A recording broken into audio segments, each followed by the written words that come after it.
Dear students, we have learned about relational database model, and today we will try to highlight some of the issues or some of the constraints or some of the things which you should take care while designing a database in relational database model. So let's have a scenario.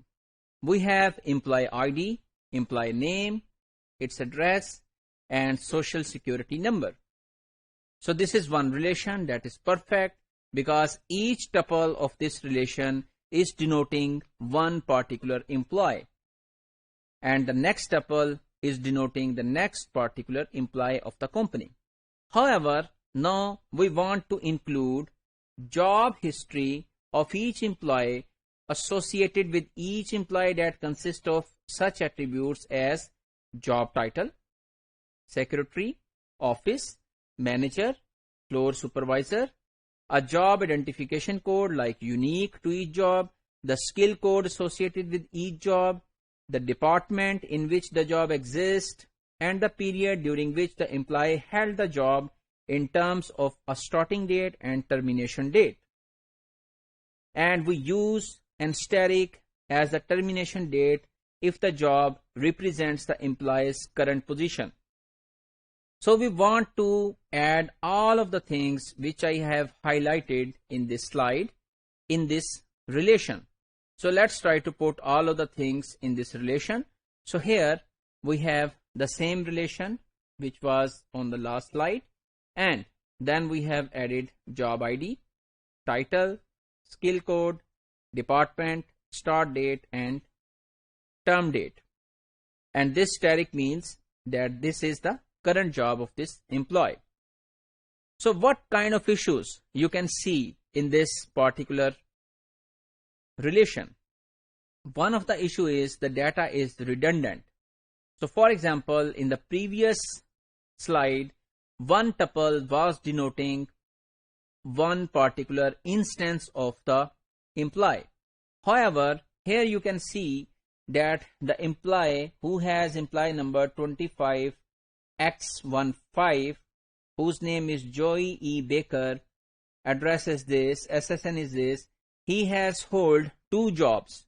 First job was F5, its job title, it was floor manager, skill code was FM3, it was in the sales department, and it started in 1st of September 2009 and it ended by 30th of September 2010. So this one tuple is denoting to one employee. If we say this is wrong because the next tuple is again telling about the same employee. So it has the same ID, same name, same address, same SSN, but the different job. So now the data is redundant. So for example, if this employee leaves your organization and you want to delete this employee, then if you delete, for example, this row, even then this employee existed into your database. And if you want to change the name of this employee, you need to change the name of employee at two different locations. So for example, you change the name Joey E. Baker with another name over here. Still your data is inconsistent because the name of the same employee ID has not been changed at all of the locations. So there should be a possibility that each employee should be stored at one tuple, each job should be stored at one particular tuple, and the assignment should be stored separately. So this means we have designed this relation wrongly. We have put the employee information, the job information, and the job assignment to employee in one relation. So we should try to eliminate things in a bit more easiest way by breaking this into multiple relations. And then there is another very important point. For example, if you want to delete the job ID, for example, the job ID D7. So if that job ID is done by only one employee, and if you delete that employee, this job doesn't exist into your data, which is not the case, because job is always existed into your data. This might be the case that that job has not been assigned to one particular employee. So let's try to resolve this. So we have one relation related to employee, one relation related to jobs, and another relation.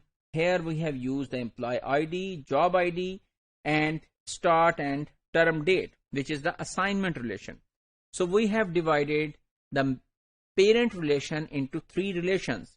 So here you can see that redundancy has been resolved, because the Joey E. Baker will only be stored at once position. So this is the same table which we were discussing 2 slides back.